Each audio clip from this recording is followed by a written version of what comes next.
Welcome back to the Facts Verse podcast. I'm your host, Tim Blaine. My guest today is Imogen Edwards-Jones. She's an award-winning journalist, broadcaster, novelist, and screenwriter whose work has moved across newspapers, radio, television, fiction, and nonfiction. She's best known as the creator of the hugely successful Babylon series, including Hotel Babylon and Air Babylon, which became Sunday Times bestsellers, sold more than 1.5 million copies in the UK, and inspired 2 BBC primetime television series. Today, we're talking to her about her incredible book, The Last Days of Marilyn Monroe, co-authored with the iconic James Patterson. And it looks at the last days of Marilyn Monroe, as the title suggests, but also a whole lot more. And it's a story that's it's fascinating. It's an incredibly well-written and well-researched book. It's a fantastic read, and we're going to get into all of that. But first, thank you so much, Imogen Edwards-Jones, for being here with us. Thank you for inviting me. It's very kind of you.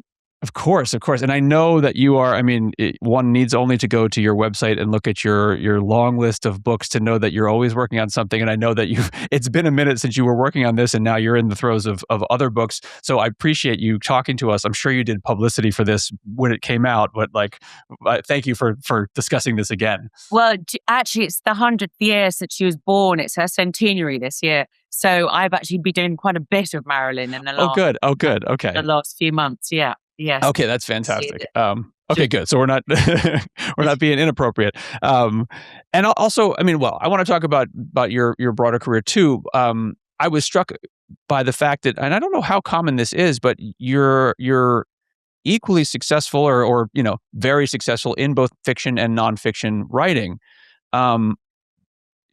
How much of the fiction side of you came in and versus the nonfiction when you were writing this? Were you tempted to take it to a more fiction-y place, or were you feeling structured by, okay, I got to make sure I'm staying in my nonfiction brain? Well, there is a huge amount of nonfiction in this book, I suppose, because it's written as a narrative. So it's written as a story. So you're actually with Marilyn most of the time, and there's conversations that I've written, and there's lots of scenes that are reimagined. A lot of the conversation in the book is taken from her memoirs and letters. So most of the dialogue is entirely correct. Obviously, there is a tiny bit of poetic license, I would say. When you're reading through someone's memoir or from historical accounts from people who say she said this, how much vetting do you need to do for a memoir? Obviously, you can kind of take it as is, but people who were there at the scene and said she said this. How much leeway do you have? That is the real problem with Marilyn, because obviously she's the world's most unreliable narrator herself. She knew very early on how to spin a story. There's lots of stories about her childhood, whether they are true or not, but she certainly repeated them over and over and over again. And obviously, if you read at the beginning of the book, she pretends that both her parents are actually dead, in order to not have to talk about the tricky question of her mother being institutionalized due to depression and I think probably something a bit more like a bipolar disorder, I would guess. Although actually, weirdly, I actually read an amazing article about whether her mother had congenital syphilis, which I suddenly thought was quite interesting. Actually, made a lot of sense with a lot of the stories that you read.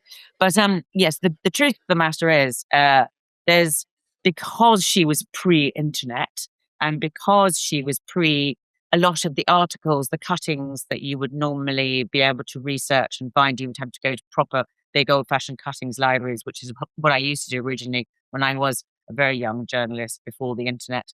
But a lot of the stuff, you have to go through lots of different biographies, and then you have to verify each one of these things with each conversation that you're having with 3 or 4 different sources, and then relay them one over the other to see whether you can come up with some sort of definitive truth. So it's basically like a detective. Yeah. Did the fact that she was an unreliable narrator in her own life free you up a little bit to kind of go, well, a tiny bit. But the problem with writing about somebody like Marilyn Monroe is that she is sort of, she's the biggest cultural icon, female, I would say, of the last century. And she's also got a legion of very, very, very devoted fans. So they probably know as much as you do when you're writing the book. So you've got to be really, really, really careful. There are certain things, facts, and stories that you actually have to hit. I mean, it's almost like sort of kicking a hornet's nest in a way if you're writing about somebody like that. I mean, a few years ago, I did Rasputin in Russia, in a book that I wrote about, actually was fiction, but there are sort of devoted Rasputin fans as well. Really?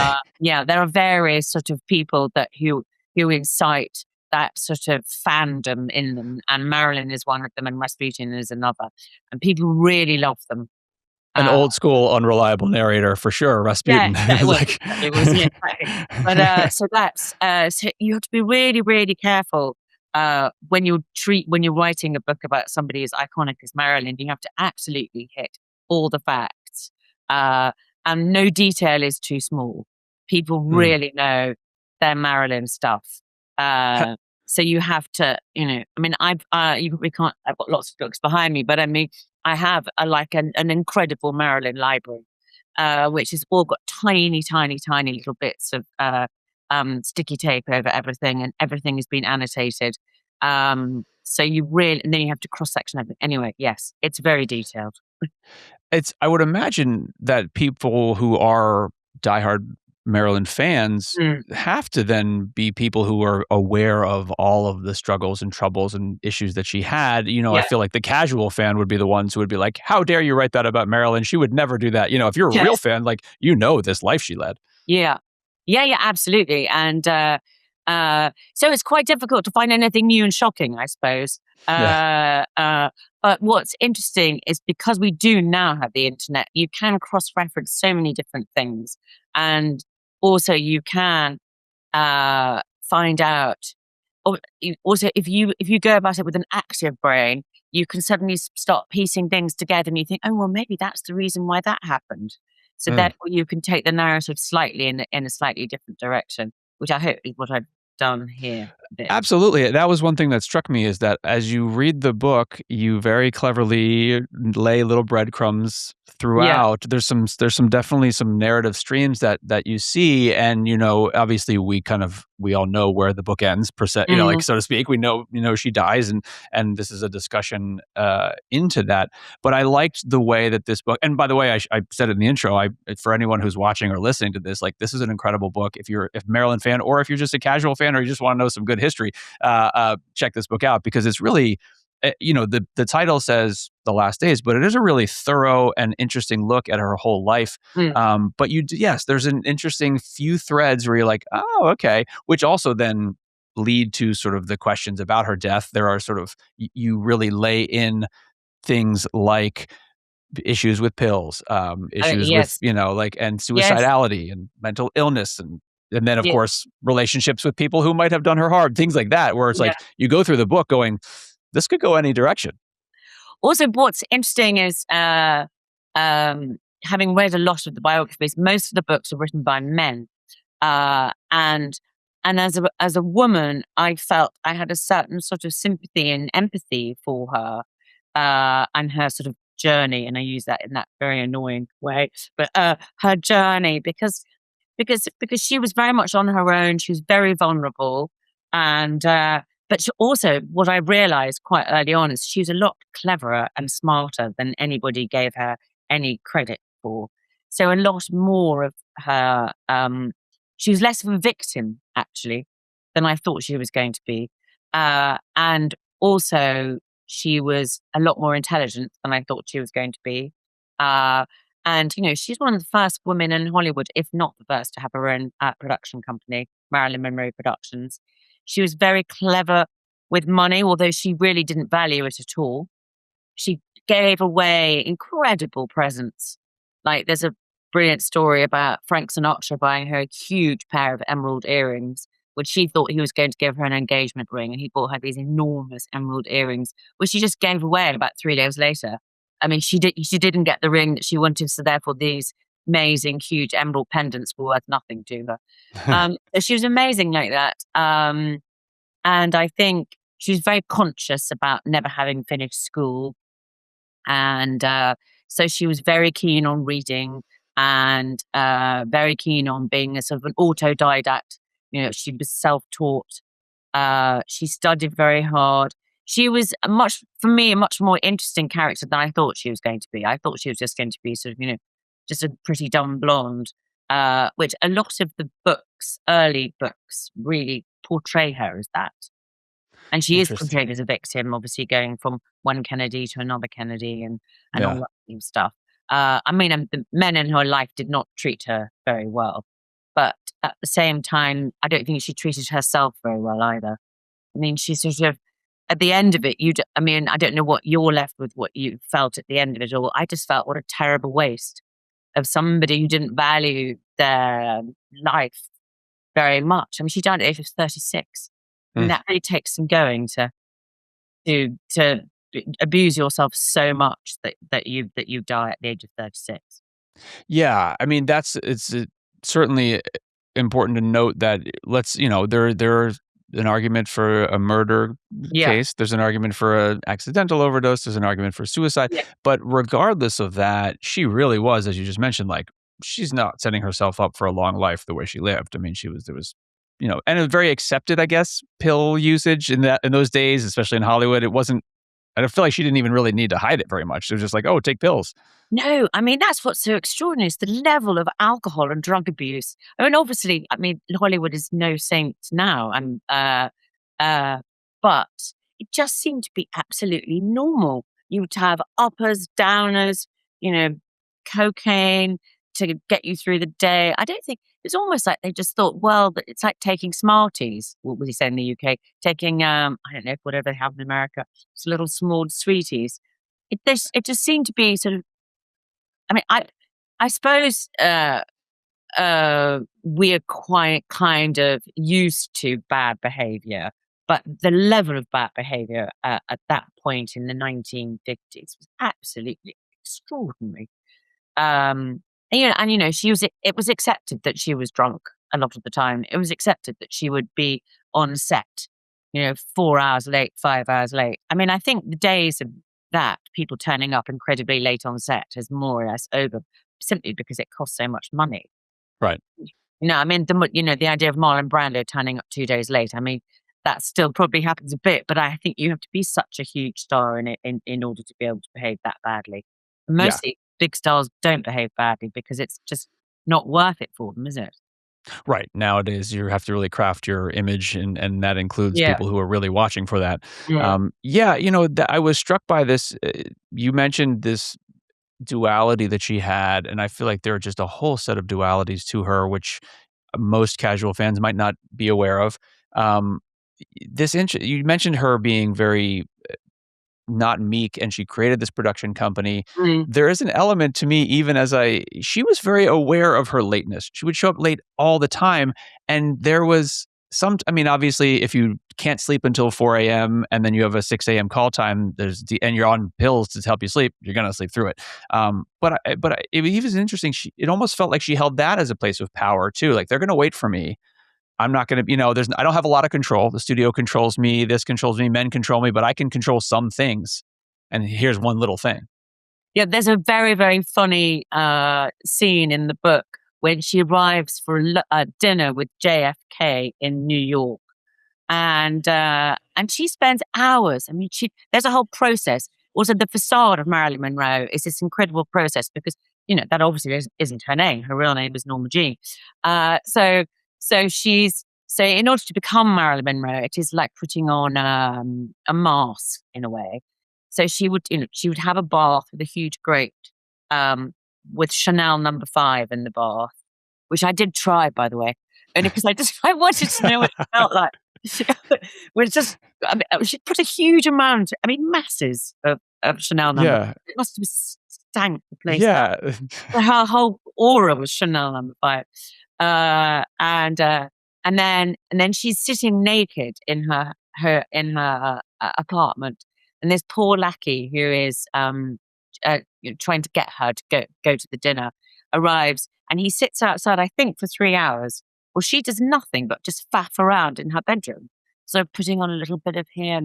Anyway, eventually this poor guy ends up having to try and zip her up into a dress. And of course, she doesn't wear any underwear. So he's got his head right up in her bum, her backside, trying to pull up this dress, just thinking, he must be the only person in the world to be angry to be in this position. Putting Marilyn Monroe's dress on. Anyway, and then she arrives for dinner with the president, I think 3.5 hours late. And he doesn't miss a beat. He pretends not to notice. But that is her regaining her power. Also, as she would also withdraw her performance on set. So if she didn't like the director and he was making her do something that she didn't want to do, she would just withdraw her performance. So you'd eventually get tape 86, and you'd been there all day trying to do one small scene, and she'd pretend that she couldn't remember the word bourbon, which is a whole thing in Some Like It Hot, where she withdraws the whole thing, doesn't perform at all. And eventually, I think the director's so exasperated, he gets one shot with one line, and she said it how she wants to say it, and that's the take they have to take. Otherwise, the whole day is wasted. So she was quite manipulative, bizarrely. You think that that's all just because she's fluffy and a little bit useless and probably a bit too drunk. Absolutely not. I think it was all deliberate. That's wild. So, because, in my head, there was also kind of like, well, makes sense. She's flubbing one line if she's sleep deprived and maybe drunk and drugged up. It's like, yeah, and it's hard to say anything well. But if it's a power play, that's fascinating. It also was striking that, all these directors complained about how some of them saying, just bad performance and how many takes would have. But then when these films would cut together, her performances were praised and loved and, winning. They were magic. They were magic. When they were finally put together, she was right all along. They wanted her in Some Like It Hot to play it for slapstick. And she created a character that was much more profound and had much more tragedy and much more depth to the character than the director originally thought. And when he saw it, and when they played the film, you suddenly realize that she's absolutely just nailed this part, and nobody had really seen her doing it. So she really thought about what she was doing. Even the mad thing like the Marilyn wiggle, which I'm sure you read in the book, that amazing walk that she's got. She perfected that by cutting one heel shorter than the other. So she would get a pair of shoes and she'd take literally a millimeter or whatever it is off the end of her heel so that they would be unbalanced, and she would accentuate the wiggle. Sorry, even more. That's great. And then she, obviously for a while she was being paid a lot less than bigger stars, but there was a point where she was as big a star as some of these other names and was getting a fraction of what her co-stars were getting. But she was unafraid to ask for more, and she ended up getting more money when asked. She in that element, she took control too and tried. I mean, it was a male dominated industry and world, and there's only certain ways you can regain your power as a woman in that era. She seemed to be just balancing that, and at the same time knowing she's a person who is thought of as a sex object and in all these ways, and sort of this pinup girl, and sort of leaning into that in her own way while still trying to maintain and get more confidence and control in her life. It seemed like a constant up and down, but it seems like she was also very clever at balancing that. Well, I mean, her great rival was Liz Taylor. So Liz Taylor obviously got paid so much more money than her. And there was right towards the end of her career, Liz Taylor was filming Cleopatra. And their studio was almost on its knees. It was about to collapse. And there's this terrible story about her last film, The Misfits. What is last film? Yeah, I think it was Misfits. No. Oh, it's not.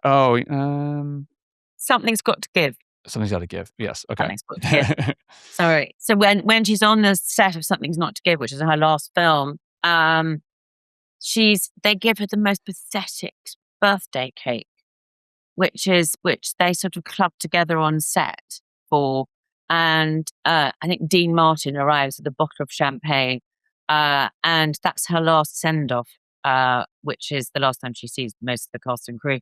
And yet Liz Taylor, I think, had already had some sort of £20,000 birthday about 3 weeks before.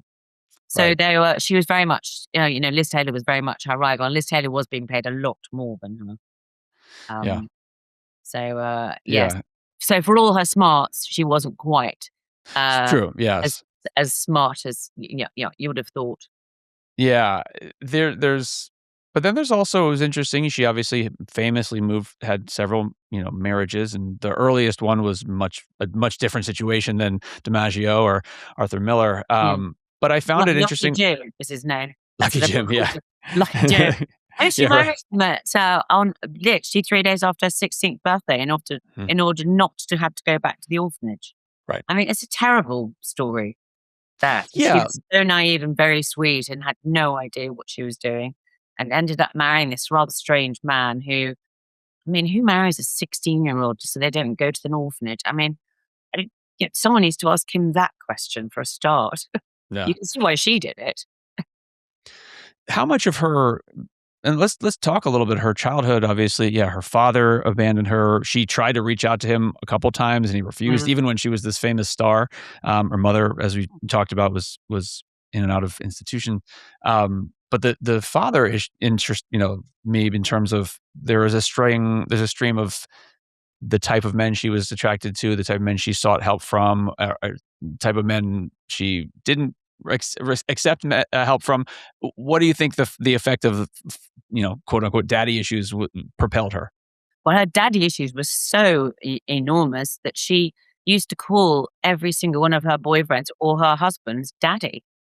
So, Joe DiMaggio was called Daddy, which sounds very weird Yeah, to us this time. In retrospect, she had terrible daddy issues. She was constantly seeking approval, affirmation, love. Um, I think I think her attitude towards sex was completely different from her attitudes toward relationships. I think she saw sex as something entirely dreary and transactional, something that she could use to move on to do something else. So she slept with a huge amount of men for very little sort of reason in some sort of weird way. It was almost like, well, I'll just get this out of the way and then I can go on and do something else. Um, and then all the men that she married were very much older men, daddy figures, all of whom were quite sort of, Joe DiMaggio was, as far as I can work out, a bit of a domestic abuser. I mean, it's well documented that he used to beat her up. I think, what's his name? Arthur Miller. Arthur Miller intellectually abused her, basically made her feel stupid and sick for most of her life. I think they were all not very nice to her, and for some reason she was attracted to people who were not very to men who weren't very nice to her. I think, which stems from being rejected by her father right at the beginning of her life.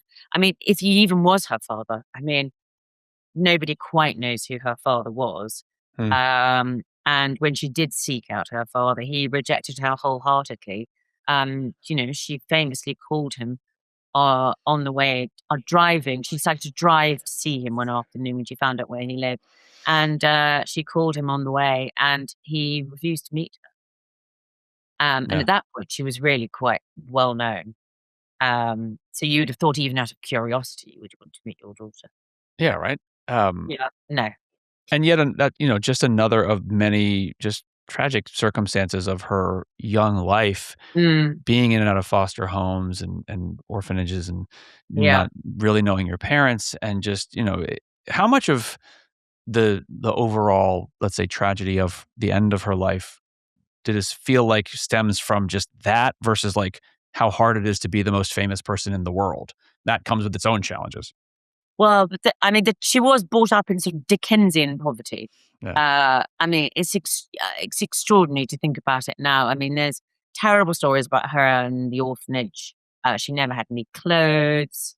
Her clothes were always too small. And I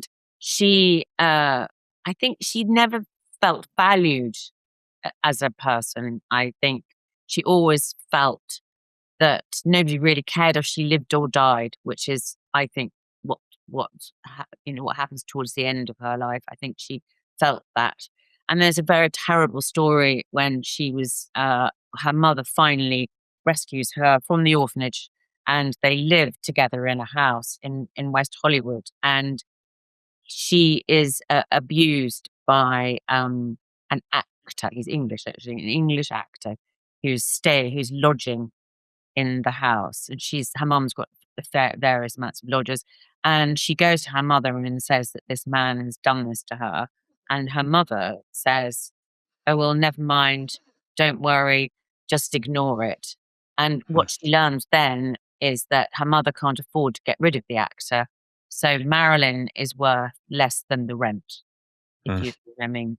And so I think the whole of her life, she's thought that she was worth less than the rent. So that's why I think she's so careless with her life.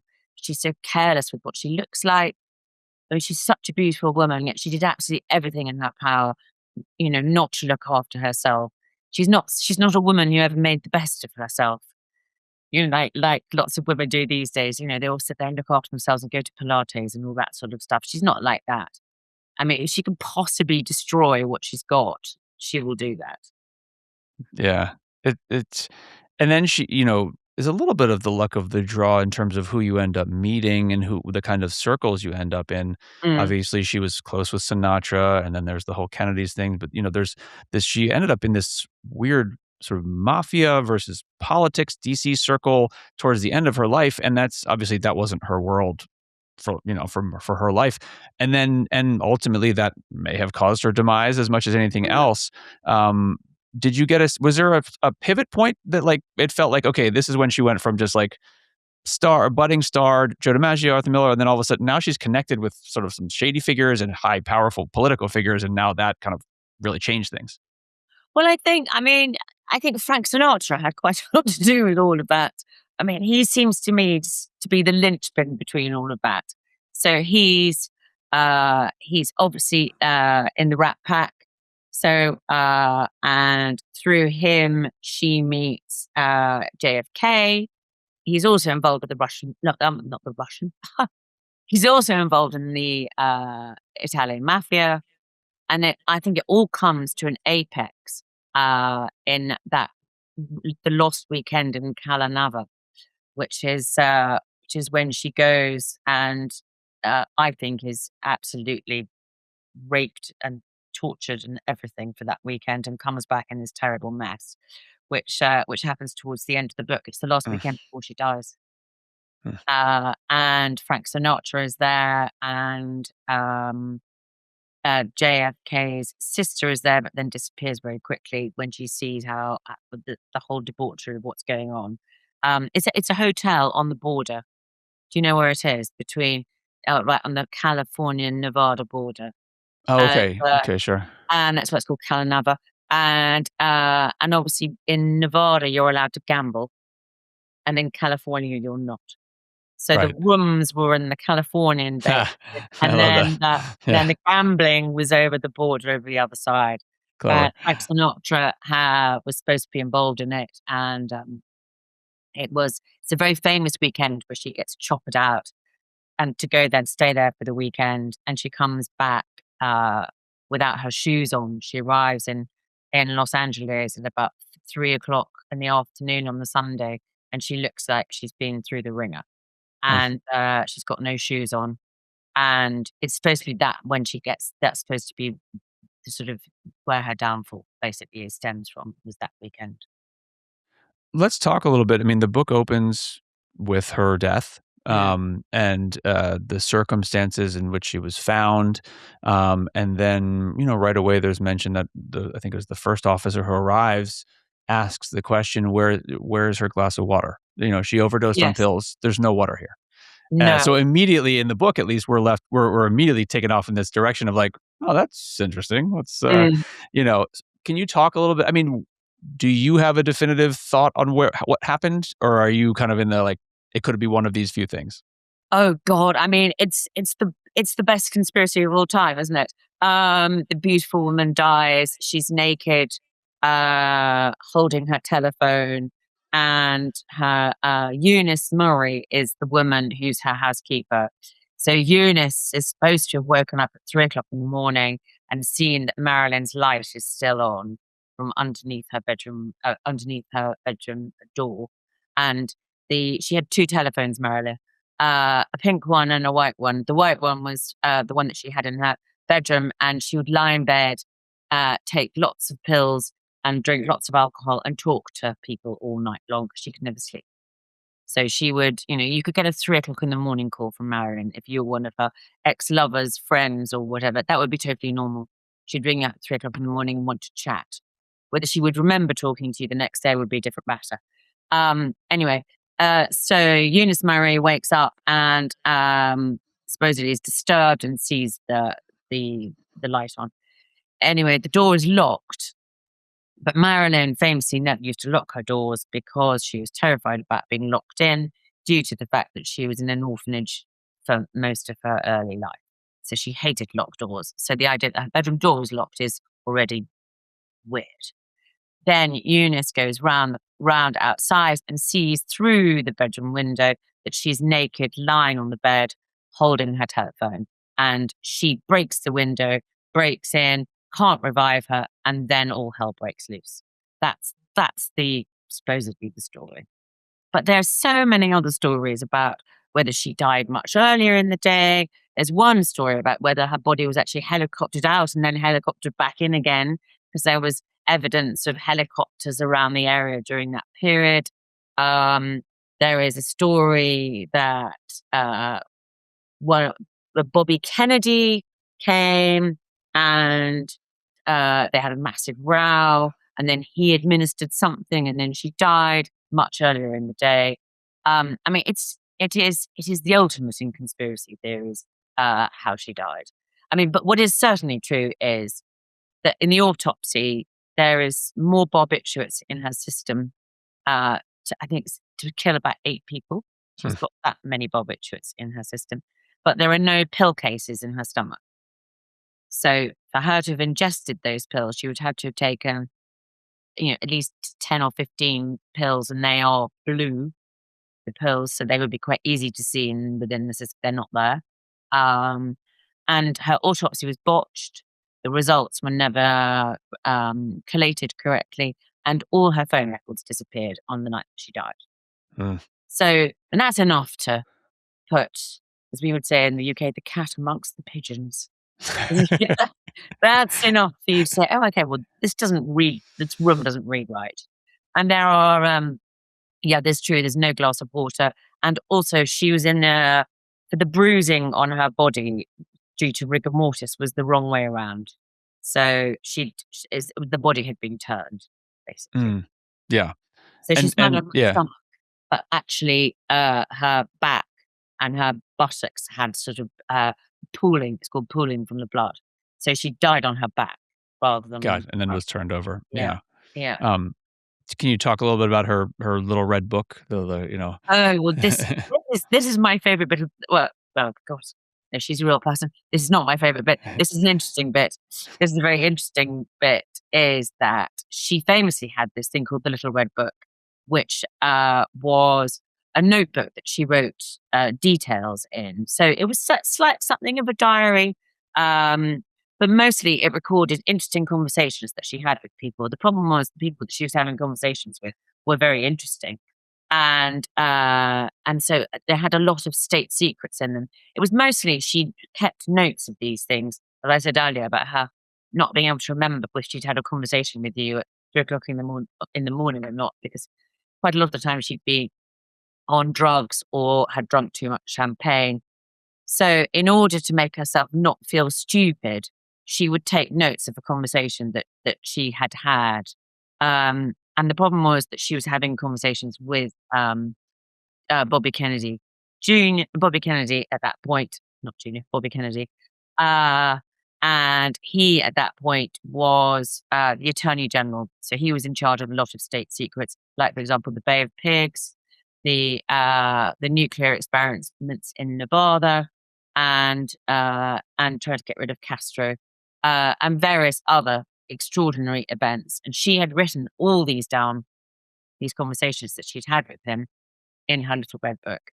And so at that point, the security services desperately wanted to get that book back. And so there is a story on the day that she died that Bobby Kennedy did come to her house. And there is a man called Fred Otash who worked for the CIA or whoever really paid him, who'd been bugging Marilyn's house for various nefarious groups and organizations. Whoever was paying him that week got the tape.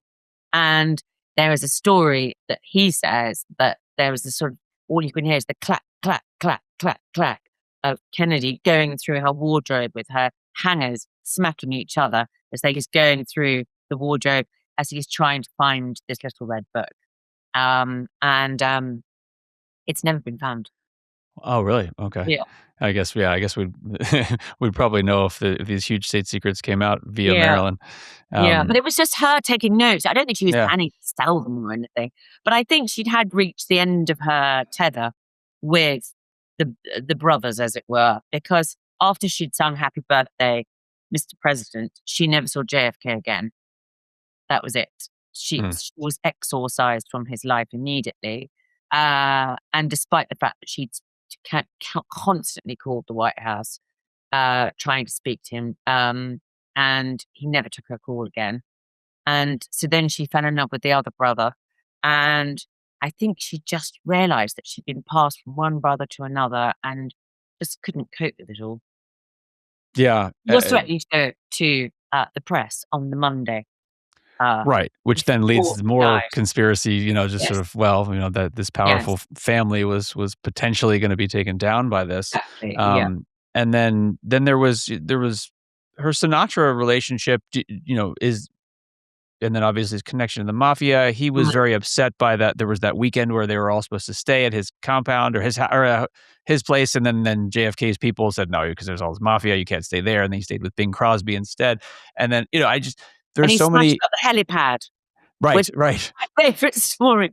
He'd built a special helipad for JFK to come down to land, and he got drunk on whiskey or whatever it was. I think it was whiskey. And he took a sledgehammer to the helipad and smashed it up at 4:00 in the morning because they'd gone to Bing Crosby's house. And obviously they were arch rivals. And I think his line was, Bing Crosby's not even a Democrat. Right. Why go there? So it's I said it earlier, and then of course, it's important to find out what really happened, but she really was on this really troubling path. Yeah. Regardless, Mm. it's hard to figure this out. But do you have any sense that had she gotten through this phase and not died then, like, would she have straightened out at any point, or do you think it was just always going to be this way? And if she didn't die, she would have died at age 41 instead of when she did die, or something like that. I think she was about to press the self-destruct button on that Monday. I think she'd so had enough from everybody and everything. I think she'd stopped caring about everything. I think she was about to really press the self-destruct button. And I mean, her addictions were quite profound by this point. In order to get out of bed, she'd had to take uppers. I think she'd lost interest in acting, maybe. Yeah. Well, she was desperate to have a baby, and that never really happened for her. She'd had terrible miscarriages and things like that. So I think that happiness had eluded her. I think she was particularly unhappy at this point. She was madly in love with sort of an idea of a man. Bobby Kennedy was, father of the year at that point, and I think it had 9 children or however many he'd had. So he was absolutely out of her reach, and yet she genuinely thought that he would fall in love with her at some point. I think so to answer your question, well, I think she'd just run out of rope, run out of track. Do you know what I mean? It was like she was going to make old bones anyway, particularly. Right. She was. I don't think she knew what her next move would be, and I think she'd perhaps run out of moves. Yeah. Do you There know was what a quote there's a quote. Yeah. That's the tragedy of it all, really. Yeah. There is a quote you have in the book, and I'm blanking on who said it, but described her as the most famous and loneliest person I've ever met. Yeah, Which really was like pretty encapsulating to yeah, that story. Um, there's a sadness, and it is a classic story of you don't have any real support as a child. You seek it through external yeah. places, and then you end up realizing that's like you can't get it necessarily from the fame and all the stuff Mm, and these unavailable men, for example. mm. Although I will say, oh, sorry, go ahead. No, but I said, but she also, she was not supported by the people who supported her. I mean, there's countless stories in Hollywood of people who surround themselves with the wrong people who are supposed to be helping them. Right, Elvis, one of them. I mean, even Matthew Perry. Matthew Perry, yeah, Yeah, it is. Yeah, yeah, Matthew Perry. Even yeah, yeah, even Matthew Perry. Uh, the idea that your inner circle is supposed to be the ones who are helping you. It doesn't seem. I mean, her shrink was the one who gave her all her drugs. And they developed this incredibly odd sort of symbiotic relationship where they saw each other every day. And he was sort of increasingly wanting to control her career and slightly putting himself forward as her agent. And so he was trying to negotiate contracts for her right towards the end. And yet at the same time, he said, nobody can really speak to Marilyn. They can only speak to Marilyn through me. So what had started out as somebody trying to help her, he got so sucked into the fantasy and the aura and the beauty and the tragedy of her that I think he'd fallen in love with her himself.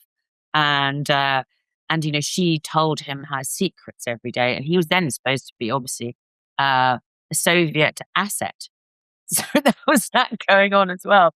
So the idea that she was, going to see her shrink every day, and talking to him about the state secrets of what she'd said to JFK or Bobby Kennedy, or, what she'd said to Frank Sinatra and what the mob had said to her. I mean, this man was right at the epicenter of everything. it's wild. So of course he didn't want to let her go. The idea that he suddenly thought, because there are certain rules between a shrink and a patient that you're not supposed to cross. But he crossed them years ago. So, according to his Hippocratic oath, he should have passed her on to somebody else. But no, she's far too intoxicating. I mean, Sure. and that's her problem. I think she's too intoxicating, and people just absolutely wanted a bit of her. Yeah, she meant if several times in the book you mention how she was reasonably so worried about because her mother had this history of mental illness, Yes. worried that she would have the same kind of pattern and downfall. Can you talk a little bit about that? Oh, she did. She had a terrible episode where she gets locked up in New York, which is I mean, we've all got our sort of room 101, haven't we? Which is our idea of what's the most terrifying thing that would ever happen to us. In 1984, it's that he gets eaten by rats, which is his room 101. For her, it was being locked up, which is like her mother, which is obviously why when she's dead in her house in Santa Monica, the idea that she locked herself into her bedroom doesn't work for me, certainly. Hmm. Anyway, she has this terrible episode where she is locked up in an institution in New York, and she's supposed to be going in to it's like it's sold to her as rehab, effectively, but it isn't rehab. She's basically been sectioned, and she fights with the doctors. She screams, she shouts, she's stark naked, and then she becomes a curio within the hospital. So the doctors start walking through and placing their faces against the window in order to look at a naked, mad Marilyn Monroe. And I mean, it's absolutely awful. And she writes letters to friends to try and get her out. And eventually she's allowed one telephone call. And I mean, this is terribly romantic, actually. And the person who saves her is Joe DiMaggio. And in fact, there's a line in the book where somebody says that Joe DiMaggio was in love with Norma Jean, and what he got was Marilyn Monroe.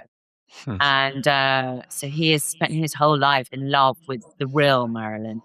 And so when she's really on her knees and she really can't cope, and she's been, I think, locked up for about 5 days now, she eventually calls him and he springs her from the hospital. So he had, and weirdly, although he was abusive to her in her early years, he was the one person who stood by her all the way through. And when she died, and he was the one who took charge of the funeral. He did absolutely everything. And he was the one who he sent, I think it's a dozen red roses every week, right, to be put by her To grave. her grave, yeah. Yeah. And, that went on for a good 15, 20 years after she died. Yeah. And he was the one who also, you said he ran the funeral, like, didn't allow a lot of the people that we've Mainly been, because he the was so angry yeah. by what had happened to her. He thought, and I think rightly so, he thought that she'd been killed by Hollywood, and so he was desperate for none of Hollywood to be anywhere near the funeral, and none of them were invited. They weren't allowed to come. And he'd hired his own security because he didn't trust the police. He didn't trust anybody. He created this sort of tiny private funeral, where all the mourners were kept miles away in order to bury her. But the horrible, creepy thing about her graves, you probably know, is that she has got Hugh Hefner lying next to her. Do you know this story? No, I This didn't is realize that. absolutely true and so horrible. That So when she's in that sort of very weird at a cemetery in Los Angeles, where it's like you're in a sort of in the wall, a box in the wall. Oh, okay. Yeah, Is she it's not a grave. It's not. I oh, she's imagine in it to oh, be a interesting. proper Yeah. grave. No, it's not. It's in the wall. I wonder Anyway, if she's in the is she in the Hollywood Forever Cemetery? That's the sort of famous probably. one. Yeah. Yeah.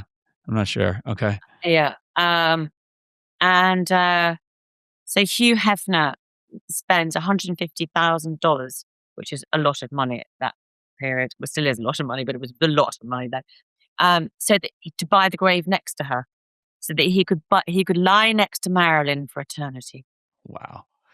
And I just feel like seeing the poor woman, even in death, she's not She being left can't get alone. I know, and he was the one who bought those early pinup photos, Yes, that calendar and released yes, them as if she had posed for Playboy, yes, basically, which got his magazine up and running. yeah. Oh, that's terrible. Isn't that horribly creepy? That's so weird, yeah. Yes. I just feel Um, like seeing poor woman, even in death, she's not being left alone. I know, You can have a sleep. I was struck by, DiMaggio, obviously, it's justified to be leaving him just on the physical abuse alone, regardless of how well they were getting on. But he was an interesting in terms of the timing because he was always a quiet guy, but obviously a Mm, hugely famous and successful athlete. Um, and as you talk about, at that point, he was older and he just wanted a domestic life and he wanted a wife who was gonna be there, and she was just on her rise. yeah. I wonder had either they met when he was, if they had been the same age and he Yes, was like a big baseball player, would that have worked? Or if she had yes. been older and now she was looking to wind down, but it really felt like they were just wrong timing. Yeah, he was also incredibly jealous, Yeah. of her fame and success, and also he didn't like the fact that she flirted with other men. There's that story when they go to Japan and she doesn't wear any underwear. She never wore any underwear, actually, Marilyn, which is also quite weird. Uh, she never wore any underwear, and then he got incredibly jealous of her success in Japan, and then she went off to sing to the troops in Korea, South Korea, if you remember. He couldn't bear that. He was very jealous, and I think he was also Italian, and he's from a big family. What he wanted was, spaghetti and meatballs and a really lovely, pretty wife to come home to, which she obviously was. And I think he thought that he could change her and make her a housewife, which is funny because it's normally the other way around, that women are normally thinking they could change their husbands. So he genuinely thought that she would just give up Hollywood for him, and Yeah. she wasn't giving that up for anybody. Also, she didn't trust men. Why would she?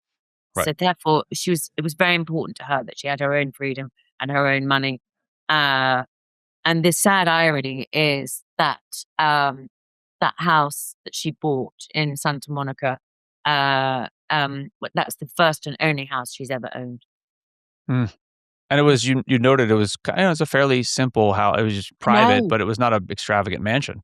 yeah, and she's also sort of sort of mad in that none of her art had been hung up, and she lived like a student in a sort of Hmm. weird way. She hadn't even got a bed head. So if you look at the bed that she died on, it's literally just a mattress against the wall. Hmm. I mean, she didn't love herself enough to create her own bedroom.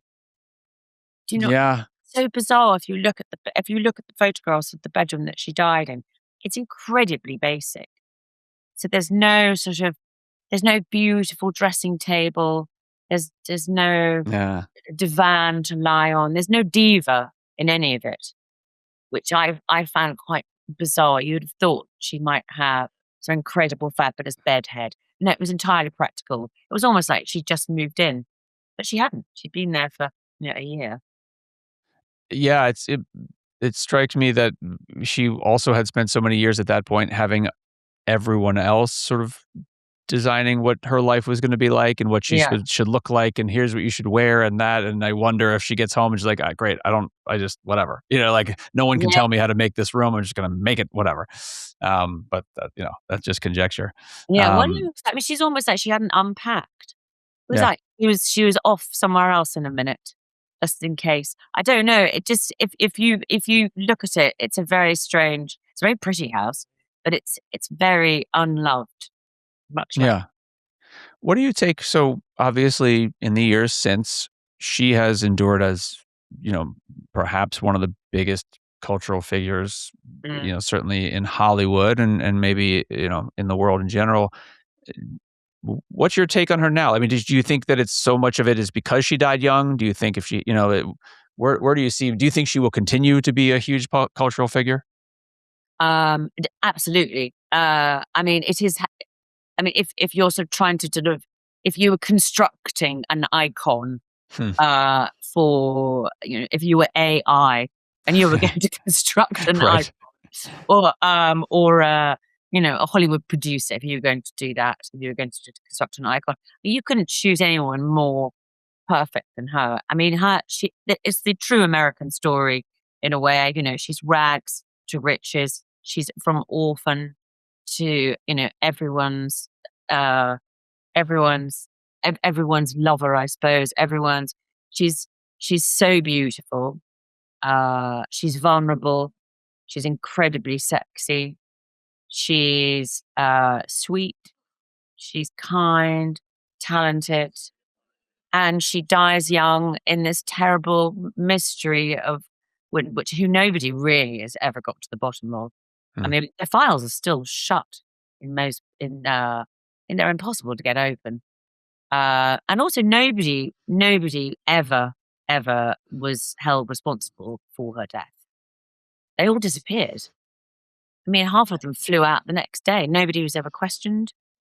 And it was written off as suicide. I think 2 days after she died.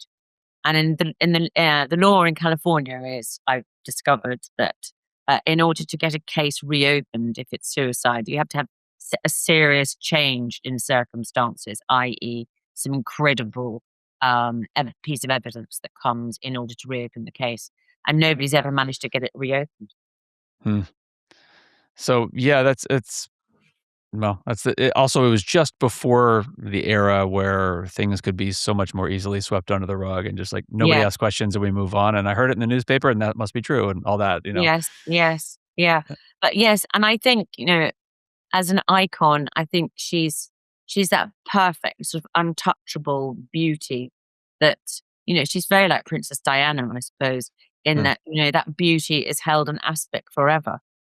And James Dean is another one. All these beautiful people who died young. There's nothing more awful than getting old. in front of the world. And these guys didn't. I mean, she didn't. She stayed forever young and forever beautiful.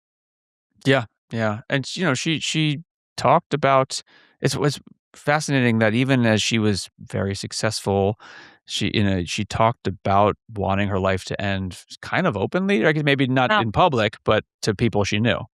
yes. Yeah, yeah, yeah. And she was always frightened about being found dead alone, which is exactly what happened. I mean, she basically predicted her own death Yeah, about 15 or 20 years previously. I mean, it's desperate. yeah, I'm the it's sort of girl who ends up dead alone or something, I think she said. ugh, And that, um, I yeah, mean, yeah, it's, yes, and it is a proper tragedy. And I have to say, researching her and writing about her, I really did rather grow to love her. And, I do have two children of my own. So there's a sort of maternal part of you that comes out and goes, oh my God, if only somebody looked after you. If only right, somebody had, tucked you in bed at night and give you some cocoa and brushed your hair, you might have been all right.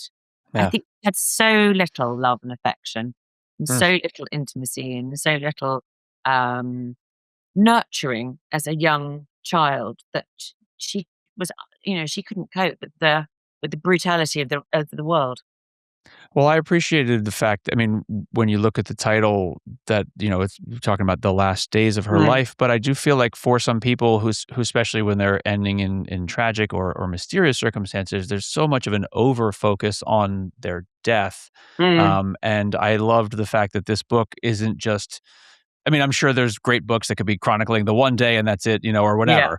But yeah, it really it is important, I think, to remember figures like this as with more totality, and they are not just the set of circumstances that led to their death. They are a whole mm, person that had all these things that led to it, and the ups and downs, and their own thoughts. And so I think that it's important, and I'm glad this book really chronicles that as opposed to just a hyper focus on this tragic event. yeah. Was there ever a discussion of like what should the scope be? Were you back and forth about that? Yeah, with James, yes. Yeah, yeah, a lot. Yeah, and, I was quite keen to say how she'd lived, uh, and obviously everyone really wants to know who killed her. Right, So, right. yeah, yeah, who do you think killed her? Yeah. And I've got my theory. What's your theory? What was your takeaway at the end of it? Who did you think? Who Ooh. did you put in the frame? I mean, it seems the fact, all those clues you're talking about, the lack of any Mm, blue dye and the lack of water, the potentially moved body. It's hard not to think of it as at least foul play. It seems unlikely that she killed herself, or I don't know, that it was an accident. I suppose if you're someone who constantly takes a ton of pills and alcohol, mm, there's always the chance that there was an accidental overdose. Even if it didn't happen there, she was with people or she took too many pills and they were like, "We mm, gotta get her out of here. Let's bring her to, mm. home." That's a possibility, but yeah, it's hard not to, especially as it relates to that era of assassinations and not Yeah, quite being able to figure out all who was behind all these things and the power of the mafia and the power. It's just, yeah, I definitely am open to the notion that somebody did this to her. It seems like it leads there, but I don't know. yeah, yeah. I always think that life is nowhere near as glamorous as everyone hopes it is. So, I sort of when I was writing it, I kept on thinking, yeah, I think it's the housekeeper. I think Really? it's an yeah, I think it's an accidental overdose from the housekeeper because there's all that stuff of her washing sheets, if you remember in the book, Yeah. washing sheets. I don't think the Kennedys had anything to do with it, but I think they helped cover it up, Mm, I think. okay. But I think, she was obsessed with having enemas, Marilyn. So I think she was given a barbiturate enema Which is by what I think the autopsy concluded, right? no, no, Oh, I don't think it concluded anything. It just concluded that she'd that taken she had an it. Okay. overdose Gotcha. but that she'd done it herself. Gotcha. Okay. So obviously she committed suicide. That's what they Right. is. Right. Right. Yeah. So Whereas you I think the housekeeper did mm, it for her, like upon request kind of upon thing? request, yeah. Yeah. Interesting. And then just changed her story as I discovered her, Yes. you Yeah. know. That's what I think. But I mean, yeah, that's I know. I know. It's also the least sexy option, by the way. Right.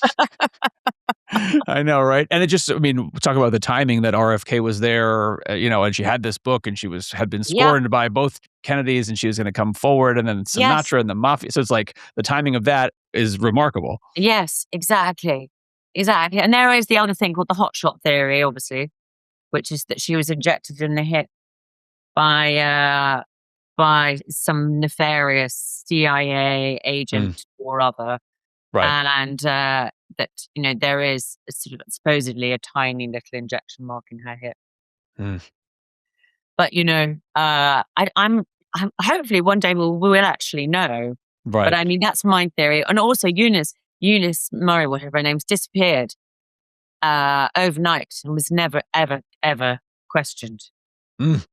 So that's better, doesn't it? Yeah, that's It's the least sexy theory. I know, but still a fascinating one. Well, that's my personal theory. I mean, that's not when I wrote. Well, I give you loads of options in the book. I know. Well, that's as I said early on. That is the beauty of it, where you just kind of like, "Ooh, you lay a lot of tracks." Yeah. Well, thank you so much. This has been so great. Thank you for writing this book. What are you? Can you say what you're working on now? Oh, I am doing. I might be. I can't actually. No. Okay, no worries. No, because I'm always writing. I do lots of ghostings, and I write lots of books for other people as well. Okay. So I write novels for other people. Yes, when I run out of novel ideas for myself, I write them for other people. Wow. Okay. I think my addiction is writing. I think well, it's not a horrible one to have. Otherwise, I can't really cope. But that's I feel like if you're going to have an addiction, that's not so bad. Well, thank you so much. Everyone should go check out this book, and as well as your other many, many books and shows and everything. Thank you so much, Imogen, for being here. And hopefully we'll keep an eye on what you're coming out with next. Oh, thank you.